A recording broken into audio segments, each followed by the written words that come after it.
एक समय की बात है, समुद्र मंथन के दौरान सभी देवताओं और असुरों ने मिलकर अमृत पाने के लिए समुद्र मंथन किया।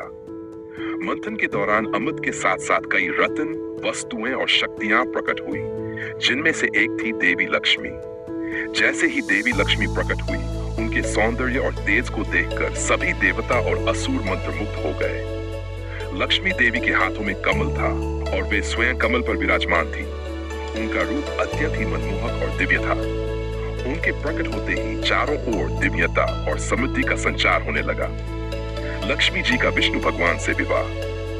देवी लक्ष्मी अपने जीवन साथी का चुनाव करना चाहती थी और उनके मन में पहले से ही भगवान विष्णु के लिए एक विशेष स्थान था। भगवान विष्णु में सृष्टि का पालन पोषण करने की शक्ति और ज्ञान था, जो लक्ष्मी देवी को आकर्षित करता था। देवी लक्ष्मी ने भगवान विष्णु को वर के रूप में स्वीकार किया और उनसे विवाह किया। इस विवाह के बाद लक्ष्मी जी को विष्णु प्रिया भी कहा जाने लगा और वे सदा भगवान विष्णु के साथ रहने लगी। विष्णु जी के साथ रहकर लक्ष्मी जी ने संपूर्ण सृष्टि की समृद्धि, शांति और विकास के लिए कार्य करना आरंभ किया। लक्ष्मी जी को धन, वैभव, सौभाग्य और समृद्धि की देवी माना जाता है। जो भी लक्ष्मी जी की सच्चे मन से आराधना करता है, उसके घर में कभी धन धान्य की कमी नहीं होती। लोग लक्ष्मी जी की कृपा पाने के लिए दीपावली के दिन विशेष पूजा करते हैं। ऐसा माना जाता है कि लक्ष्मी जी उस घर में निवास करती हैं, जहां सफाई, सकारात्मकता और ईमानदारी होती है। उनके आगमन से घर में सुख, शांति, धन धान्य और सौभाग्य का संचार होता है। लक्ष्मी जी का अचलता और चंचलता। लक्ष्मी जी को चंचला भी कहा जाता है, क्योंकि उनका स्थायी निवास कहीं नहीं होता।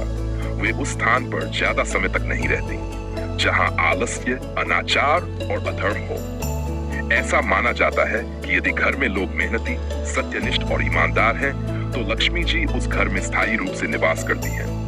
लेकिन यदि वहां बुराइयों का वास हो, तो वे तुरंत ही वहां से चली जाती हैं। यही कारण है कि लोग अपने घरों में लक्ष्मी जी की कृपा बनाए रखने के लिए साफ सफाई, सत्यता और धर्म का पालन करते हैं। लक्ष्मी जी और राजा बलि की कथा। राजा बलि, जो असुरों के राजा थे, अपने पराक्रम और धर्मप्रियता के लिए प्रसिद्ध थे। उन्होंने अपनी भक्ति और दानशीलता के बल पर तीनों लोकों पर अधिकार कर लिया था।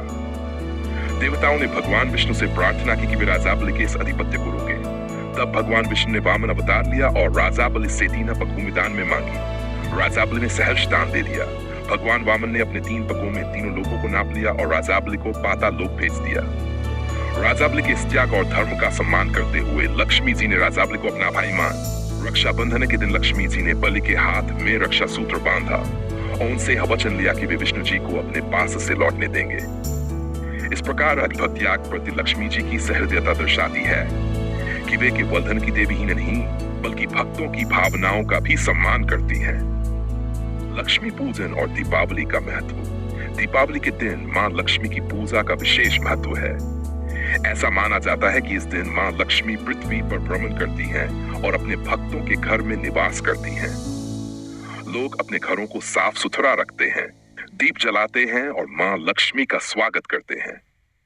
दीपावली के दिन मां लक्ष्मी की कृपा पाने के लिए लोग उनकी मूर्ति या चित्र की पूजा करते हैं, जिससे उनके जीवन में समृद्धि, शांति और सौभाग्य आता है। मां लक्ष्मी की पूजा के साथ साथ घर के हर सदस्य की मनोकामना होती है कि उनके जीवन में मां की कृपा बनी रहे। लक्ष्मी जी का करुणामय रूप। लक्ष्मी जी करुणा और दया की देवी भी हैं। वे अपने भक्तों की मनोकामनाएं पूरी करने के साथ साथ उनकी मुश्किलों को भी दूर करती हैं। वे उस भक्त को कभी अकेला नहीं छोड़ती जो सच्चे मन से उनकी पूजा करता है। लक्ष्मी जी अपने भक्तों की रक्षा करती हैं और उन्हें किसी भी संकट में नहीं छोड़ती। लक्ष्मी जी का संदेश। लक्ष्मी जी का जीवन हमें सिखाता है कि यदि हमें धन और वैभव चाहिए, तो हमें धर्म का पालन करना चाहिए, ईमानदारी से कार्य करना चाहिए और अपने जीवन में अनुशासन बनाए रखना चाहिए।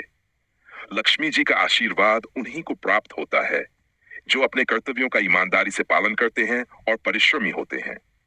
वे हमें यह भी सिखाती है कि हमें अपनी समृद्धि को केवल स्वयं के लिए नहीं, बल्कि दूसरों की भलाई के लिए भी उपयोग करना चाहिए। इस प्रकार लक्ष्मी जी की कथा हमें जीवन में संयम, अनुशासन और परिश्रम के महत्व को समझाती है। लक्ष्मी जी अपने भक्तों को केवल धन ही नहीं, बल्कि संतोष, सुख और समृद्धि का भी आशीर्वाद देती हैं।